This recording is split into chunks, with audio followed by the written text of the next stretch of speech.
I signed over 300 bipartisan pieces of legislation since becoming president, from reauthorizing the Violence Against Women Act, the Electoral Count Reform Act, the Respect for Marriage Act that protects the right to marry the person you love.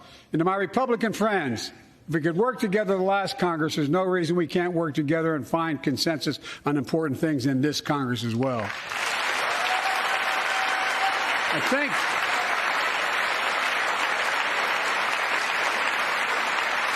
folks, you all are as informed as I am, but I think the people sent us a clear message. Fighting for the sake of fighting, power for the sake of power, conflict for the sake of conflict gets us nowhere. That's always been my vision of our country, and I know it's many of yours. To restore the soul of this nation, to rebuild the backbone of America, America's middle class, and to unite the country. We've been sent here to finish the job, in my view. For decades, the middle class has been hollowed out in more than, and not no one administration, but for a long time.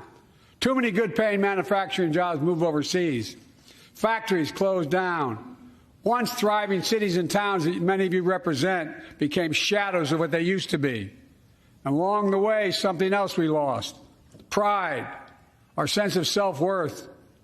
I ran for president to fundamentally change things, to make sure our economy works for everyone, so we can all feel that pride in what we do. To build an economy from the bottom up and the middle out, not from the top down. Because when the middle class does well, the poor have a ladder up, and the wealthy still do very well. We all do well.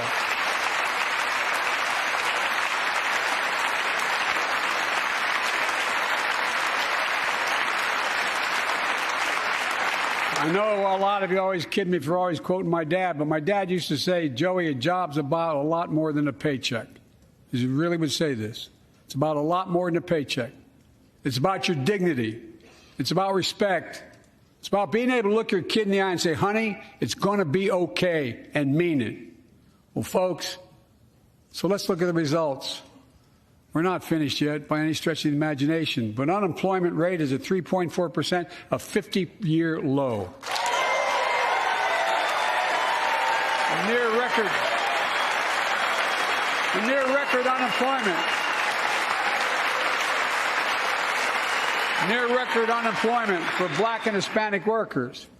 We've already created, your help, 800,000 good-paying manufacturing jobs, the fastest growth in 40 years. And where is it written?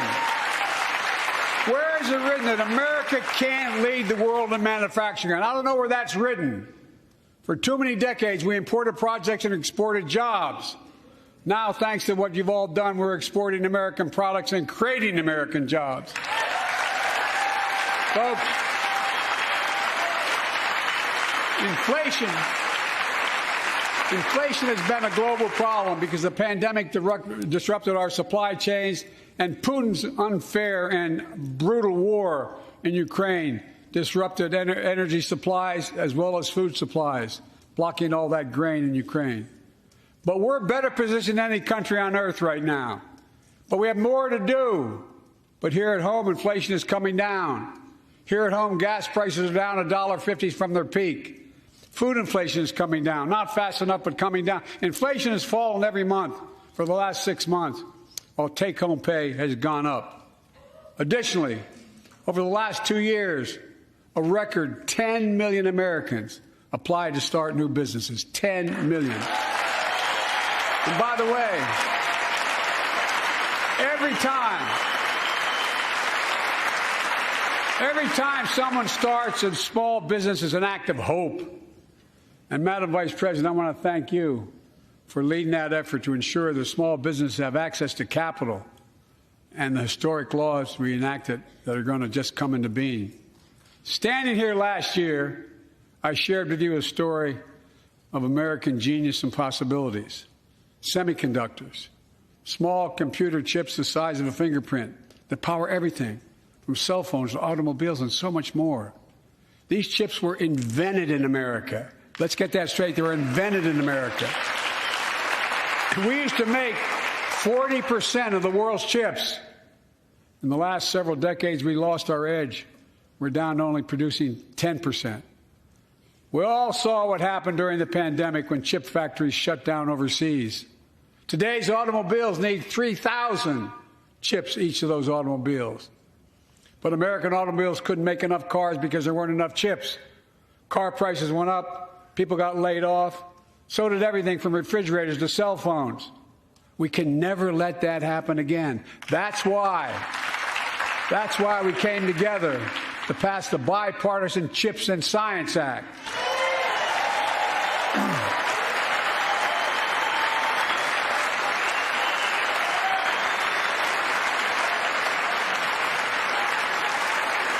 Folks,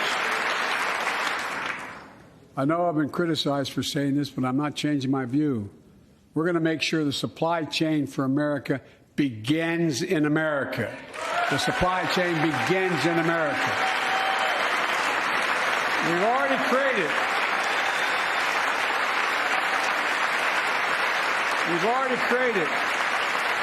800,000 new manufacturing jobs without this law, before the law kicks in.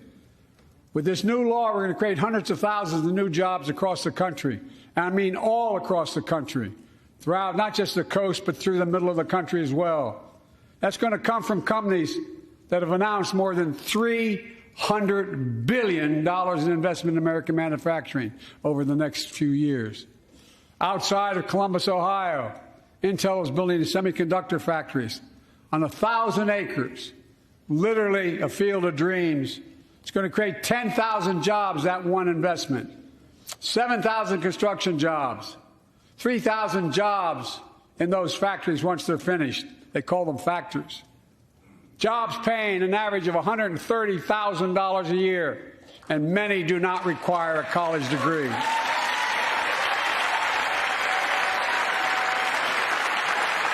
Jobs. Because we work together, these jobs where people don't have to leave home to search for opportunity. And it's just getting started. Think about the new homes, the small businesses, the medium-sized businesses. So much more that's going to be needed to support those 3,000 permanent jobs and the factories that are going to be built. Talk to mayors and governors, Democrats and Republicans, and they'll tell you what this means for their communities. We're seeing these field of dreams transform to the heartland. But to maintain the strongest economy in the world, we need the best infrastructure in the world. And folks, as you all know, we used to be #1 in the world in infrastructure. We've sunk to 13th in the world. The United States of America, 13th in the world in infrastructure, modern infrastructure. But now we're coming back because we came together and passed a bipartisan infrastructure law, the largest investment in infrastructure since President Eisenhower's interstate highway system.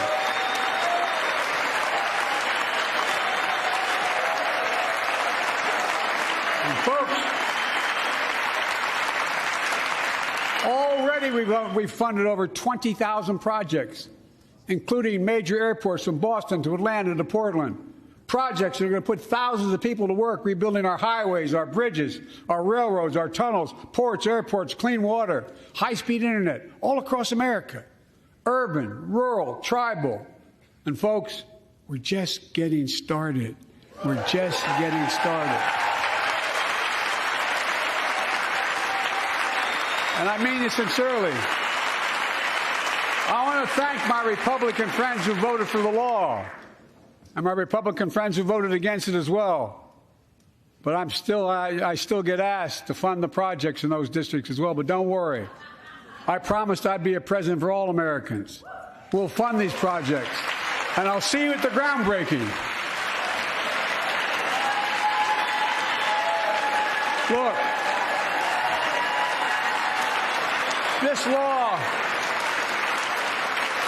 law will further unite all of America. Projects like Brent Spence Bridge in Kentucky over the Ohio River, built 60 years ago, badly needed repairs, one of the nation's most congested freight routes, carrying $2 billion worth of freight every single day across the Ohio River. And folks, I've been talking about fixing it for decades, but we're really finally going to get it done. I went there last month, with Democrats and Republicans and from both states to deliver a commitment of $1.6 billion for this project. And while I was there, I met a young woman named Sarah, who's here tonight. I don't know where Sarah is. Is she up in the box? I don't know. Sarah, how are you? Well, Sarah, for 30 years,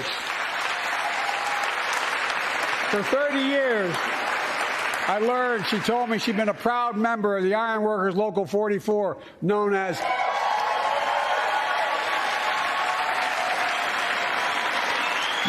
the Cowboys in the Sky. The folks who built Cincinnati's skyline. Sarah said she can't wait to be 10 stories above the Ohio River building that new bridge. God bless her. That's pride. And that's what we're also building. We're building back pride. Look, we're also replacing poisonous lead pipes that go into 10 million homes in America, 400,000 school and child care centers. So every child in America can drink the water instead of having permanent damage to their brain. Look, we're making sure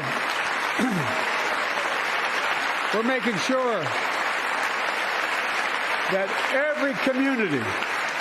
every community in America has access to affordable high-speed internet.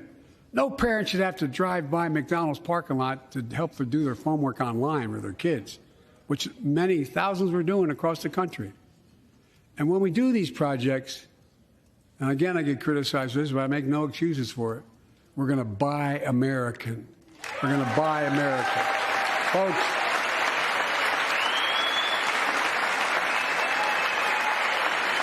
and it's totally consistent with international trade rules. Buy America has been the law since 1933, but for too long, past administrations, Democrat and Republican, have fought to get around it. Not anymore. Tonight, I'm announcing new standards that require all construction materials used in federal infrastructure projects to be made in America. Made in America. I mean it. Lumber, glass, drywall, fiber optic cable. And on my watch, American roads, bridges, and American highways are going to be made with American products as well. Folks, my economic plan is about investing in places and people that have been forgotten. So many of you listening to me tonight, I know you feel it. So many of you felt like you've just simply been forgotten. Amid the economic upheaval of the past 4 decades, too many people have been left behind and treated like they're invisible. Maybe that's you watching from home. Remember the jobs that went away. You remember them, don't you? The folks at home remember them. You wonder whether the path even exists anymore for your children to get ahead without having to move away. Well, that's why I get that. That's why we're building an economy where no one's left behind. Jobs are coming back. Pride is coming back. Because choices we made in the last several years. You know, this is, in my view, a blue-collar blueprint to rebuild America and make a real difference in your lives at home. For example, too many of you lay in bed at night like my dad did, staring at the ceiling, wondering what in God's name happens if your spouse gets cancer or your child gets deadly ill, or something happens to you. What are you going to get money to pay for those medical bills? Or are you going to have to sell the house or try to get a second mortgage on it? I get it. I get it. With the Inflation Reduction Act that I signed into law, we're taking on powerful interests to bring health care costs down so you can sleep better at night with more security. You know, we pay more for prescription drugs than any nation in the world. Let me say it again. We pay more for prescription drugs than any major nation on earth. For example, 1 in 10 Americans has diabetes. Many of you in this chamber do, and in the audience. But every day, millions need insulin to control their diabetes so they can literally stay alive. Insulin's been around for over 100 years. The guy who invented it didn't even patent it because he wanted it to be available for everyone. It cost the drug companies roughly $10 a vial to make that insulin. Packaging and all, you may get up to $13. But Big Pharma has been unfairly charging people hundreds of dollars, $400 to $500 a month, making record profits. Not anymore. Not anymore.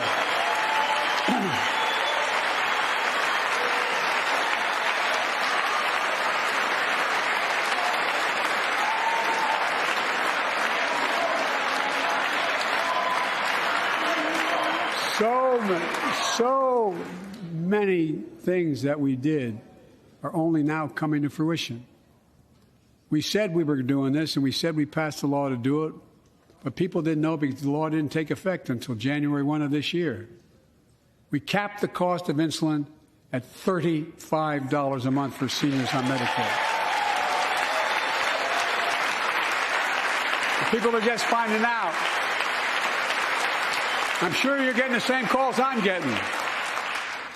Look, there are millions of other Americans who do not or are not on Medicare, including 200,000 young people with type 1 diabetes who need this insulin to stay alive.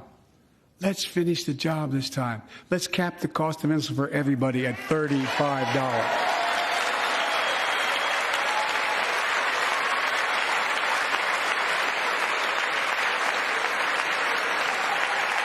Folks,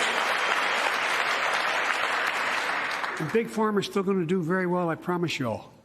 I promise you they're going to do very well. This law also caps and won't even go into effect until 2025.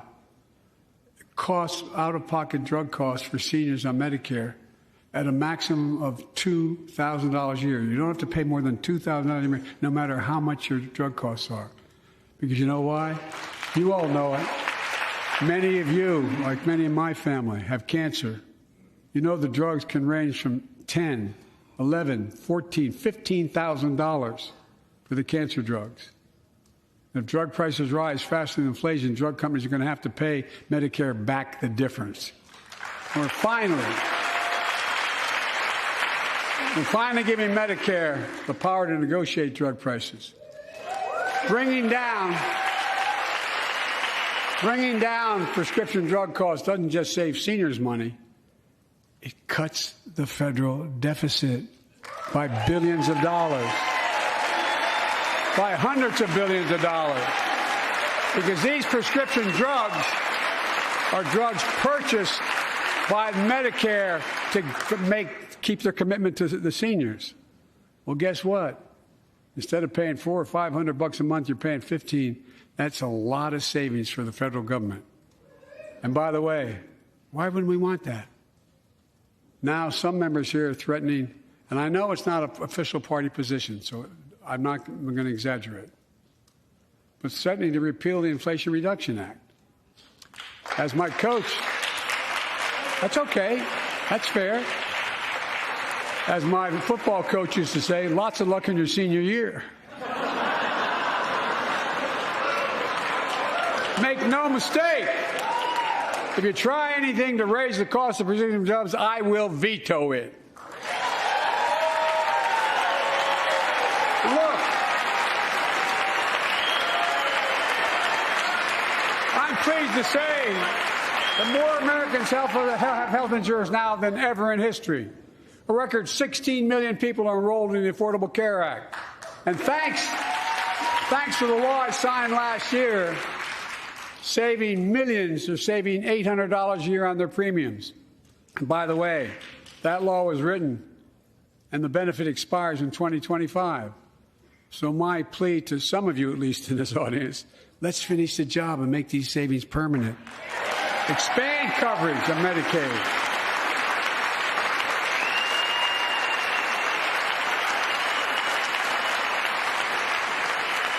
Look, the Inflation Reduction Act is also the most significant investment ever in climate change.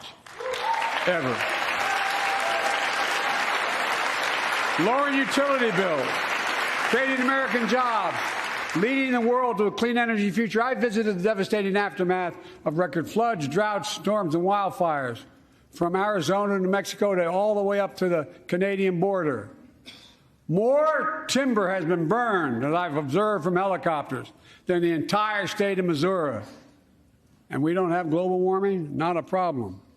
In addition to emergency recovery, from Puerto Rico to Florida to Idaho, we're rebuilding for the long term. New electric grids that are able to weather major storms and not prevent those forest fires. Roads and water systems will withstand the next big flood. Clean energy to cut pollution and create jobs in communities often left behind. We're going to build 500,000 electric vehicle charging stations installed across the country by tens of thousands of IBEW workers. And we're helping families save more than $1,000 a year with tax credits to purchase electric vehicles and efficient appliances, energy-efficient appliances. Historic conservation efforts to be responsible stewards of our land. Let's face reality. The climate crisis doesn't care if you're in a red or blue state. It's an existential threat. We have an obligation, not to ourselves, but to our children and grandchildren, to confront it. I'm proud of how America, at last, is stepping up to the challenge. We're still going to need oil and gas for a while. But guess what? No, we do. But there's so much more to do. We got to finish the job. And we pay for these investments in our future by finally making the wealthiest and biggest corporations begin to pay their fair share. Just begin.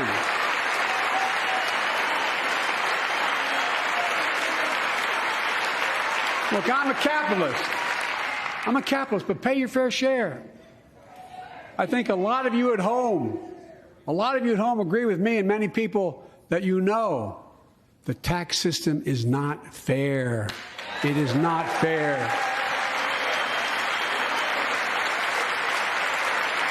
Look,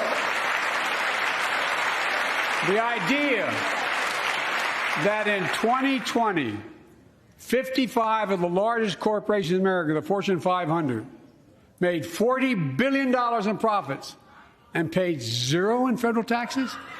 Zero? Folks, it's simply not fair. But now, because of the law I signed, billion-dollar companies have to pay a minimum of 15%. God love them. 15%. That's less than a nurse pays.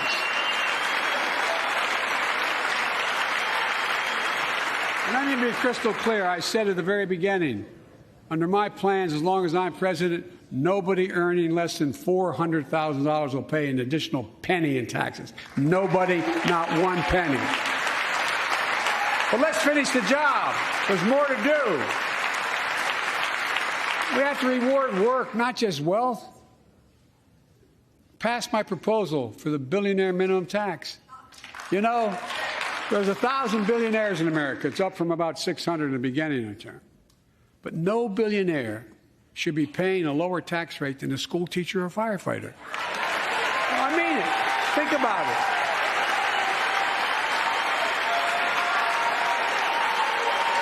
I mean, look.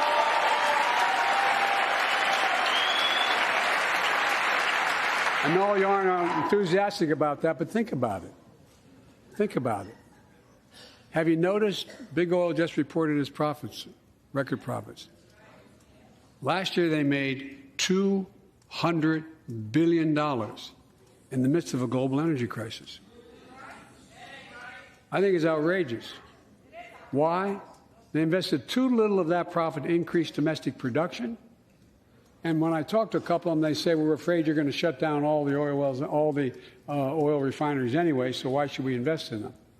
I said, we're going to need oil for at least another decade. And that's going to exceed and beyond that. We're going to need it. Production. If they had, in fact, invested in the production to keep gas prices down, instead, they used the record profits to buy back their own stock, rewarding their CEOs and shareholders. Corporations ought to do the right thing. That's why I propose we quadruple the tax on corporate stock buybacks and encourage long-term investments. They'll still make considerable profit. Let's finish the job and close the loopholes that allow very wealthy to avoid paying their taxes. Instead of cutting the number of audits for wealthy taxpayers, I just signed a law to reduce the deficit by $114 billion by cracking down on wealthy tax cheats. That's being fiscally responsible. In the last 2 years, my administration has cut the deficit by more than $1.7 trillion, the largest deficit reduction in American history. Under the previous administration, the American deficit went up 4 years in a row. Because those record deficits, no president added more to the national debt in any 4 years than my predecessor.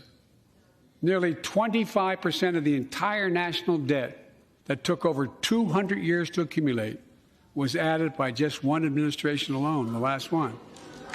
They're the facts. Check it out. Check it out. How did Congress respond to that debt? They did the right thing. They lifted the debt ceiling 3 times without preconditions or crisis. They paid American bills to prevent an economic disaster in the country. So tonight I'm asking the Congress to follow suit. Let's commit here tonight to the full faith and credit of the United States of America will never, ever be questioned. Some of my Republican friends want to take the economy hostage. I get it, unless I agree to their economic plans. All of you at home should know what those plans are. Instead of making the wealthy pay their fair share, some Republicans want Medicare and Social Security to sunset. I'm not saying it's a majority. Let me give you, anybody who doubts it, contact my office. I'll give you a copy. I'll give you a copy of the proposal. That means Congress doesn't vote. Well, I'm glad to see you. No, I tell you, I enjoy conversion. You know, it means if Congress doesn't keep the programs the way they are, they'd go away. Other Republicans say, I'm not saying it's a majority of you. I don't even think it's even a significant, but it's being proposed by individuals. I'm not politely not naming them, but it's being proposed by some of you. Look, folks, the idea is that we're not going to be moved into being threatened to default on the debt if we don't respond.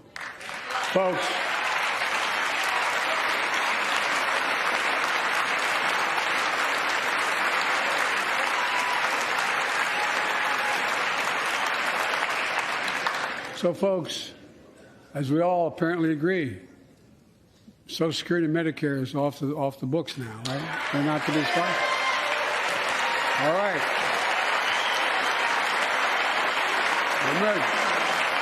We got unanimity.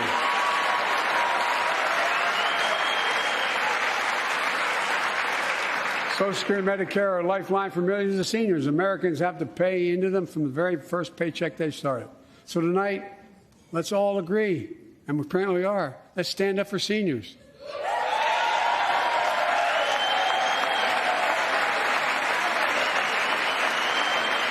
Stand up and show them. We will not cut Social Security. We will not cut Medicare. Those benefits belong to the American people. They earned it. And if anyone tries to cut Social Security, which apparently no one's going to do, and if anyone tries to cut Medicare, I'll stop them. I'll veto it. And look, I'm not going to allow them to be taken away. Not today, not tomorrow, not ever. But apparently it's not going to be a problem. Next month, when I offer my fiscal plan, I ask my Republican friends to lay down their plan as well. I really mean it. Let's sit down together and discuss our mutual plans together. Let's do that.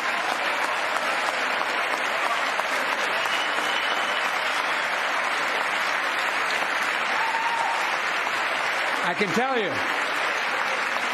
the plan I'm going to show you is going to cut the deficit by another $2 trillion. and it won't cut a single bit of Medicare or Social Security. In fact, we're going to extend the Medicare Trust Fund at least 2 decades, because that's going to be the next argument. How do we keep it solvent, right? Well, we'll not raise tax on anyone making under 400 grand, but we'll pay for it the way we talked about tonight, by making sure that the wealthy and big corporations pay their fair share. Look. Here's the deal. They aren't just taking advantage of the tax code. They're taking advantage of you, the American consumer. Here's my message to all of you out there. I have your back. We're already preventing Americans from receiving surprise medical bills, stopping $1 billion surprise bills per month so far. We're protecting seniors.